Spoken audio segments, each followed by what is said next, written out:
I thought I'd put this up because it's a gage tree which I haven't seen a video of online because it's a new variety. It's got some background to it in the UK. It's a variety called Stella star. I planted this out as a young tree about 10 to 12 years ago.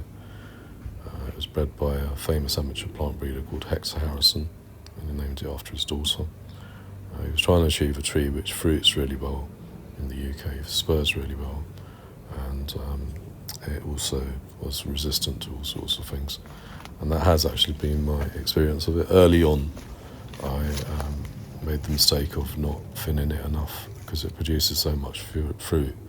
You really do need to thin it extensively in the early years. What happened with me was I didn't do that.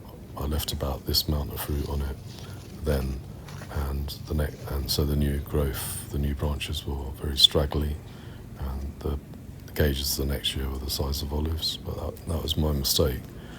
But it sort of sorted itself out over the years, and it's just and also it's developed this weeping habit to the branches. Not all plum and gage trees have this habit. And for example, I've got another gage, Oullins, which has an upright habit, and then you break it at the nodes to create the framework, more horizontal framework. Whereas this lends itself more to that wild form where you can just let it grow. And I'll lift one of these cascading branches up now. So the other advantage of this compared to the open centre is that because less light is reaching those lower branches, some of them are ripening up now, but you do get more gradual ripening. So it will produce a lot, but then they won't ripen at the same time. These are going to ripen a lot later. Whereas the ones in the middle area, we've picked a lot of those already. They are essentially ripening at this point, early August, and it's when they go this signature sort of yellowish golden hue with red speckles. That's where you get the absolute confectionery quality of that gage coming through.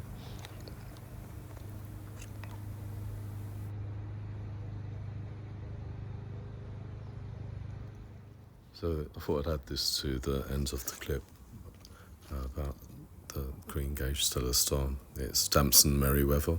I haven't shown this tree before. It won't be ready to be picked until September.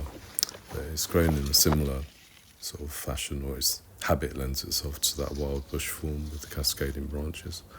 If you're going to grow a few stone fruit, I've got 4 together on semi-vigorous St. Julian A rootstock. It's worth looking at succession. So all of mine, Tsar, Oullins Golden Gage, Stella Star, and this one have their specific ripening periods. They won't overlap too much with each other.